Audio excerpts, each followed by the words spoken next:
ঈশ্বর হবে। কবি অচিন্ত্য কুমার সেনগুপ্ত। ঈশ্বর মানুষ হয়েছেন, মানুষ এবার ঈশ্বর হবে। সামান্য কোটি বস্ত্র পরিয়ে ক্রুশে আরোপ করলো যিশুকে। চারটে সৈন্য যা দরকার জামাটাকে নেবে। কি সুন্দর জামাটা, এক ফোর সেলাই নেই কোথাও, সমস্তটা একসঙ্গে বুনে তোলা, বুঝি ওর মায়ের তৈরি।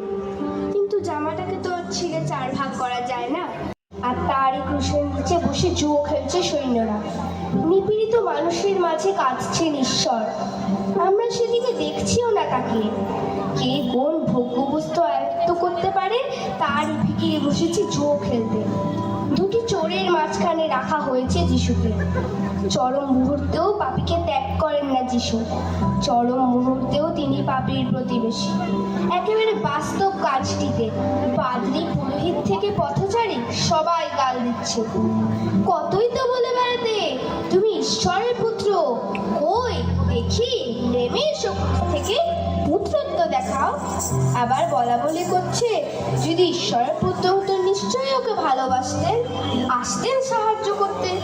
যখন কেউ আসছেই না তখন বোঝাই যাচ্ছে ওর বাহাদুরি। ওর বাহাদুরি?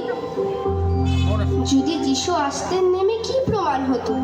প্রমাণ হতো ঈশ্বর প্রেম শুধু ক্রুশ পর্যন্তই যেতে পারে, ক্রুশ অতিক্রম করে যেতে পারে না মৃত্যু পর্যন্ত।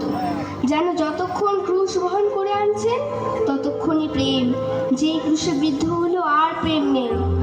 যেন প্রেমের কোথাও টানা যায় সীমারেখা, বলা যায় এতটুকু এতদূর এই অবধি।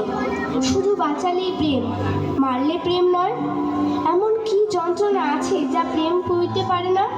কি লাঞ্ছনা আছে যা পারে না ক্ষমা করতে? যিশু হঠাৎ আর্তনাদ করে উঠলেন, হে ঈশ্বর, আমায় তুমি কেন ত্যাগ করলে? এই কান্না তো আমাদের কান্না, আমাদের নালিশ।